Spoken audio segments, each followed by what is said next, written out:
Wa minan nasi may yattahidu min dunillahi andada yuhibbunahum kahubbillah.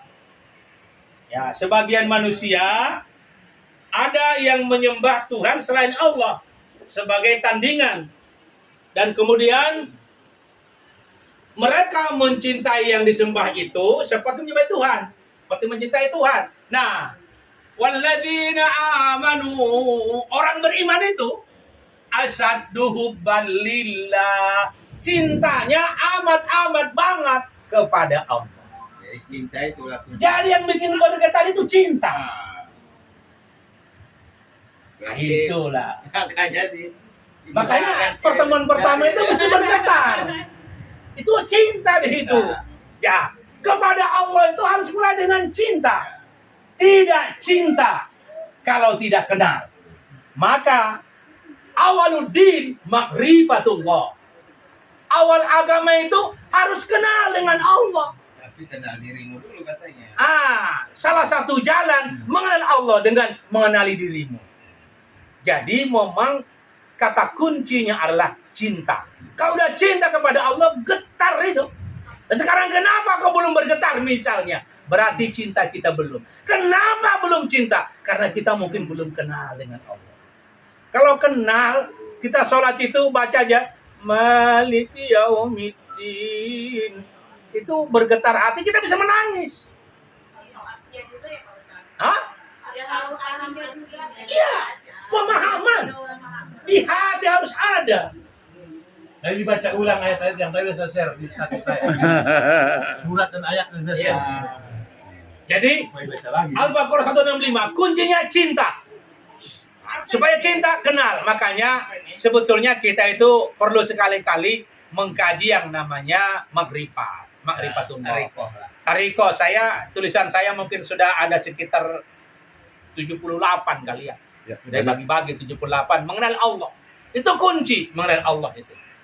Kalau udah kenal Allah itu, ya kita kan cinta karena kenal. Kalau nggak kenal bagaimana mau cinta? Itulah kata kuncinya. Jadi itu supaya cinta harus kenal. Jadi kenal dan cintalah intinya. Paham dan cinta kepada Allah akan terjadi getaran. Kenal itu melihat atau gimana? Kenapa? Kenal itu melihat atau gimana? Bagaimana kenal itu? Harus melihat. Salah satu dengan cara melihat. Bisa dilihat. Bisa kamu melihat Allah? Bisa. Ciptaannya. Sebenarnya bisa melihat Allah? Bisa. Tentu ada caranya. Bisa. Jadi kalau kita lihat, ini kelemahan kita umat Islam Indonesia. Apa itu? Kita begitu SD kelas 1 diajari sholat, diajari puasa. Tapi nggak diajari tauhid. Nggak diajari siapa Tuhan itu.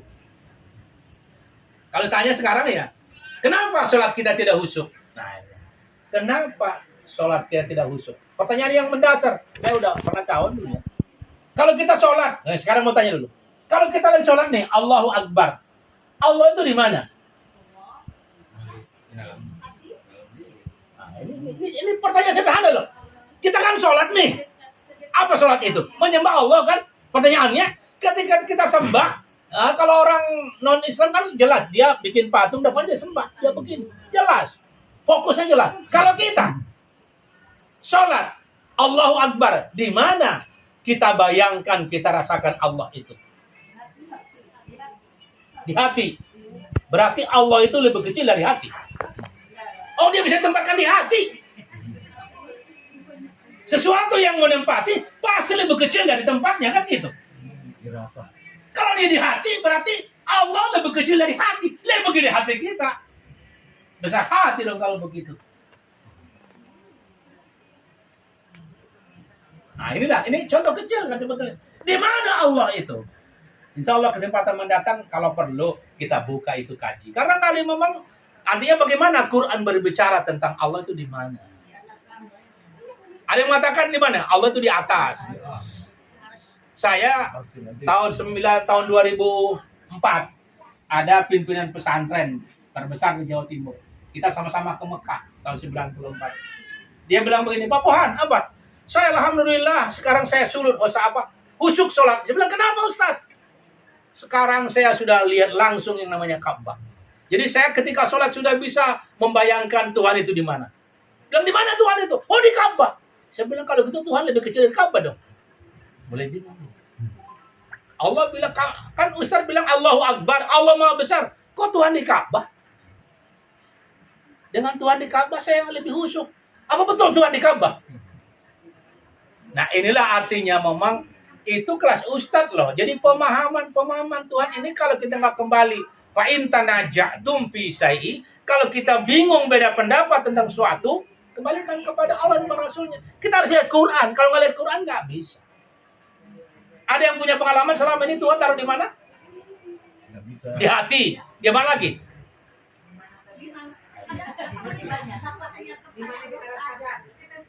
Dirasakan. Dirasa. Rasa itu di mana? Allah di mana asalnya? Ah, ini kan rasa itu di hati jadi. Di mana-mana. Hati itu di mana-mana.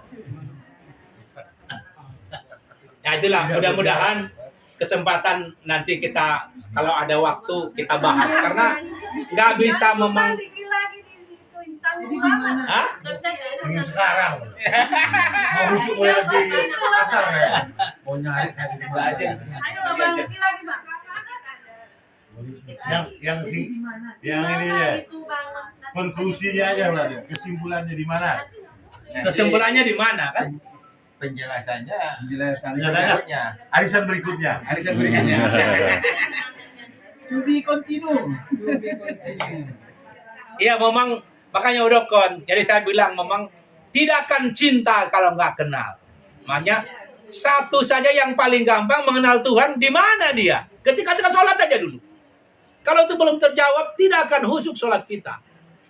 Nah, satu contoh nih. Allah bertanya, coba ya Al-Baqarah dulu. Ini awal dulu. Coba dibuka Al-Baqarah ayat 186. Jadi kita nanya kepada Allah.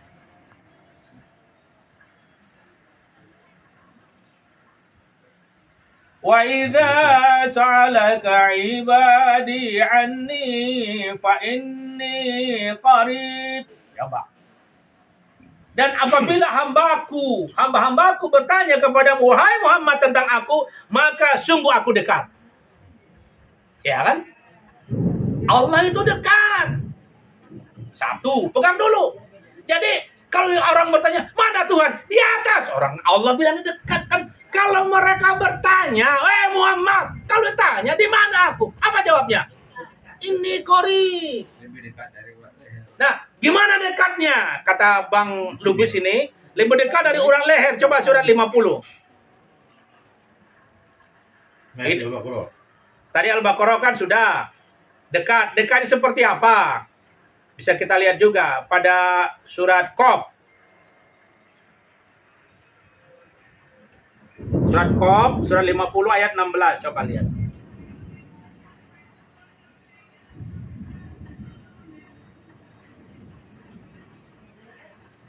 Walaqad khalaqnal insana wa na'lamu ma tuwaswisu bihi nafsu wa nahnu aqrabu ilaihi min habalil warid. Aku lebih dekat dari tulang lehermu. Di mana tulang leher kita? Tenggorokan. Allah itu bilang dia lebih dekat dari tulang tenggorokan. Lalu di mana Allah itu? Meliputi. Nah, kan gitu. Jadi kalau ada orang di hati, orang kata Allah bukan lah. Lebih dekat dari tenggorokan. Hati dengan tenggorokan dekat mana kepada kita? Dekat tenggorokan. Hati sebelah kiri, sebelah kanan hati. Kiri. Jantung kanan. 2 jari di bawah. Kiri. Kalau malah kata Allah lebih dekat dari tulang leher. Kalau gitu di mana Allah itu? Nah, coba lihat Al-Baqarah. Ini jadi kita lihat dulu satu-satu ayatnya, makanya saya bilang memang perlu waktu.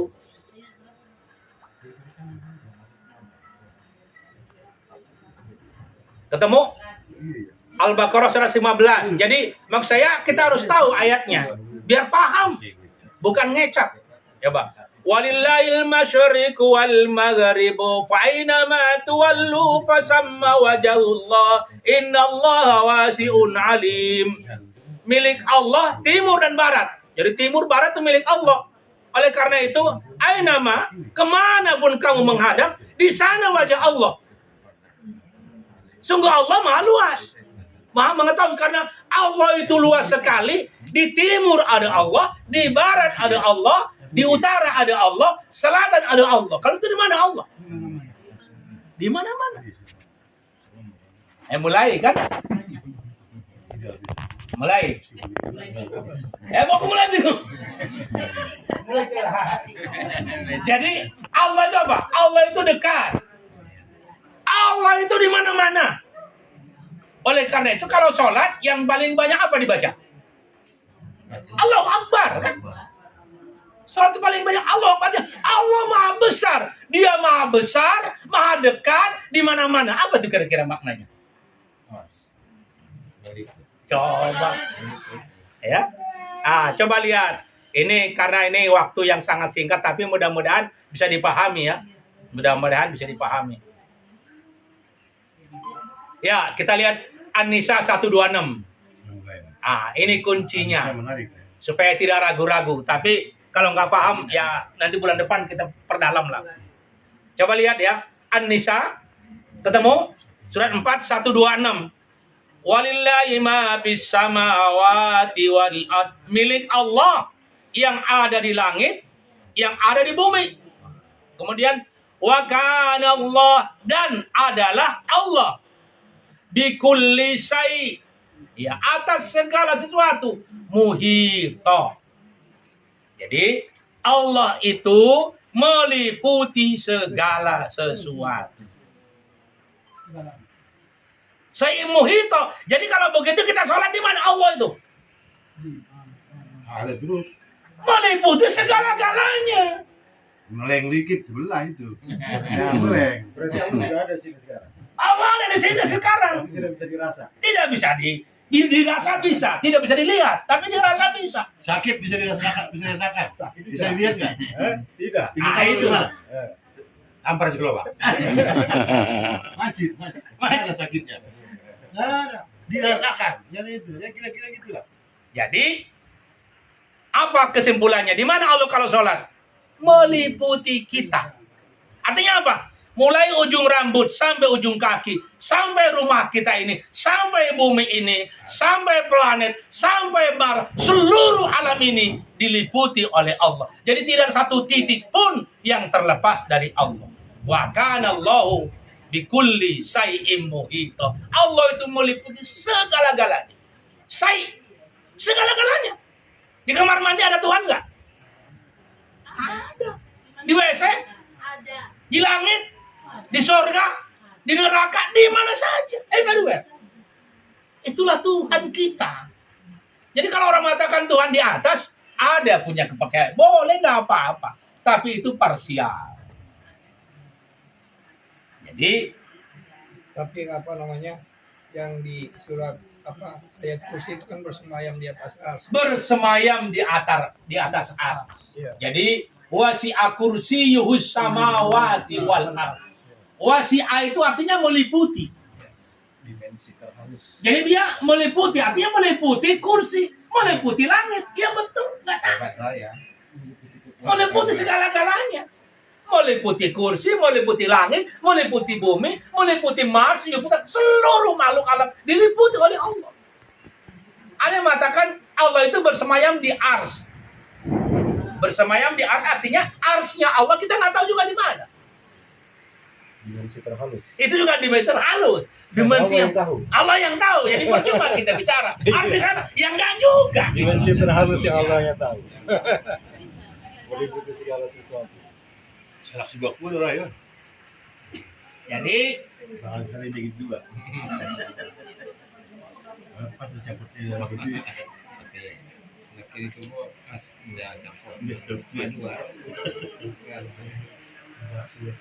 ayat terakhir surah 57 ayat 4 nanti supaya dibaca di rumah. Ini referensi aja. 57 Ayat 57 Al-Hadid ayat 4. 4. Ujungnya aja ya karena waktu. Wa huwa ma'akum aina ma kuntum ya. Wa huwa ma'akum aina ma kuntum. Dan dia bersamamu aina ma kuntum. Dia bersamamu dimanapun kau berada. Jadi kalau kita di Mars, ya Allah ada di Mars. Di bumi, Allah di bumi. Makanya dia meliputi segala-galanya. Aina ma kuntum. Di mana kita berada? Nah, itulah Allah kita. Makanya pengertiannya dimanapun, kapanpun, apapun, dia selalu melihat kita. Selalu. Setelah sholat, berarti kita dilihat Di oleh foto Allah. loh. Baik, barangkali itu ya. Kira-kira sudah bisa gambaran, ibu-ibu? Sudah bisa. Jadi kalau sholat gimana? Allahu Akbar. Rasakan Allah itu meliputi mulai kepala sampai kaki, sampai seluruh rumah kita. Seluruh yang ada betul-betul meliputi kita. Itulah yang harus kita amalkan. Banyak ayat-ayat lain karena waktu nggak mungkin kita buka. Tapi intinya memang wakana sayyidmu itu. Allah itu meliputi segala-galanya. Dan Allah itu yang penting tidak bertempat, tidak beruang, tidak berwaktu. Bagi dia dahulu dan besok sama saja. Bagi Allah di sana di sini sama saja. Tidak terikat ruang. Tidak terikat dengan waktu. Ruang. Tidak terikat dengan ruang. Tidak terikat dengan waktu. Begitu ada ruang, karena Allah mengatakan apa?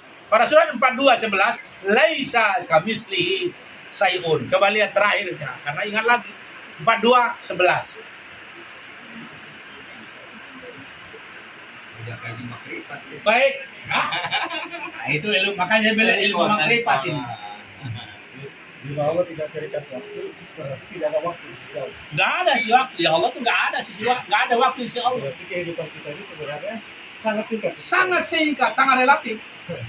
Makanya yang abadi itu hanya Allah. Bagi Allah nggak ada kemarin. Sekarang tanya Allah, kapan gajah itu akan menang? Allah udah punya catatan, cuma kita nggak tahu aja. Allah udah tahu. Baik, Bapak sekalian, mungkin cukup ya, karena kita sudah masuk asar. Ya, mudah-mudahan kajian kita hari ini kalau simpulkan 3 hal. Yang pertama, berkah dan iman dan ayat-ayat Allah itu digajah menjadi renungan kita. Kehebatan dunia umat Islami adalah dengan Quran. Dan yang ketiga, yang paling penting terakhir ini adalah kita harus memang mengenal Allah supaya terjadi getaran. Salah satu yang paling perlu kita kenal saat sholat, harus tahu menempatkan Allah. Jangan taruh di hati itu Allah. Jangan taruh di depan, apalagi di Ka'bah. Allah itu enggak di hati, tidak di Ka'bah. Tapi Allah itu adalah meliputi kita dan segala-galanya. Sehingga kalau disimpulkan cuma 3 kata. Allah itu maha besar, Allah itu maha dekat. Kemudian Allah itu meliputi segala-galanya.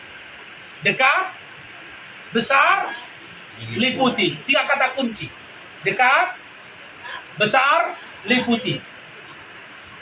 Minimal 3 itu kalau Allahu Akbar, Allah maha besar, Allah meliputiku, Allah apalagi dekat. Saking dekatnya kita bisik-bisik pun dia kenal, dia tahu. Dalam hati aja dia tahu. Ya. Baik, Al-Fatihah.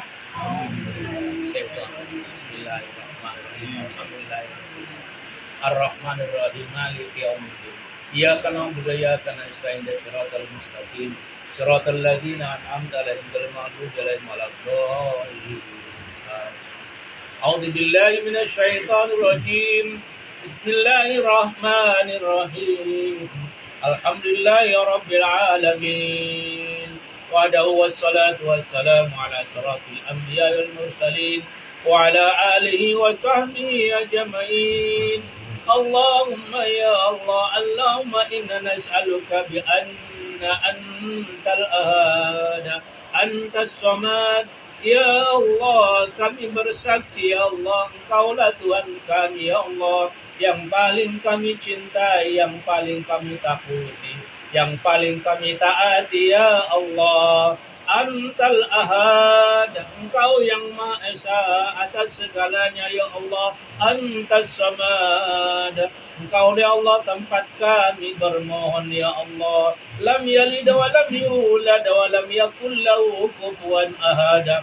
La ilaha illa anta subhanaka inna kunna minadz zalimin. Ya Allah, tiada Tuhan melainkan Engkau ya Allah. Engkau hebat ya Allah, Engkau suci ya Allah. Kami kotor ya Allah, kami banyak salah, banyak alfa ya Allah. وإن لم تغفر لنا وترحمنا لنكونن من الخاسرين. Kalau tidak Engkau ampuni kami ya Allah, kalau tidak Engkau maafkan kami ya Allah, kami teramat merugi ya Allah. Rabbana ya Allah, faghfir lana dhunubana wa kaffir 'anna sayyi'atina wa tawaffana ma'al abrar. Ya Allah, berikan kami ya Allah keberkahan ya Allah.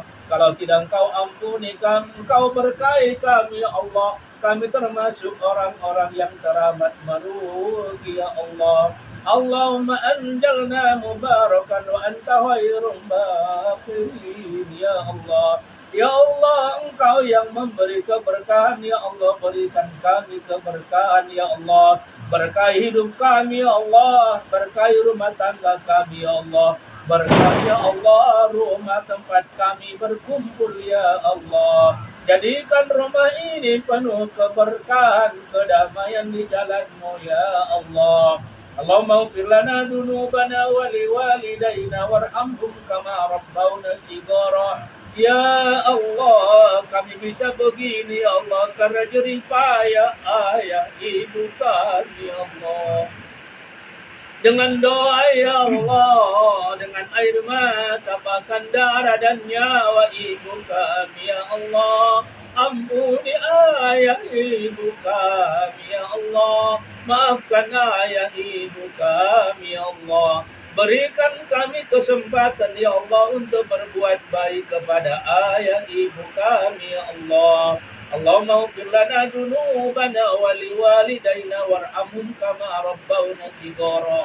Rabbana hab lana min azwajina wa dhurriyyatina qurrata a'yun waj'alna lil muttaqina imama. Ya Allah, berikan dan jadikan keluarga kami ya Allah keluarga yang damai, yang tenteram ya Allah, yang sakinah ya Allah, yang dihiasi dengan mawaddah dan warahmah ya Allah, dihiasi dengan cinta dan kasih sayang ya Allah. Berikan kami anak-anak yang soleh ya Allah, yang lebih soleh dari kami ya Allah, yang ahli Al-Quran ya Allah, yang mencintai agamamu ya Allah, yang mencintai keluarga ya Allah, yang dapat kami banggakan di hadapanmu ya Allah. Rabbana atina fid dunya hasanatan wa fil akhirati hasanatan wa qina adzabannar wa qina adzabannar wa adkhilnal jannata ma'al abrar ya aziz ya ghaffar ya rabbal alamin. Bifadlika subhana rabbika rabbil izzati amma yasifun wa salamun alal mursalin walhamdulillahi rabbil alamin. Taqabbalallahu minkum Inna minkum taqabbalallahu ya karim.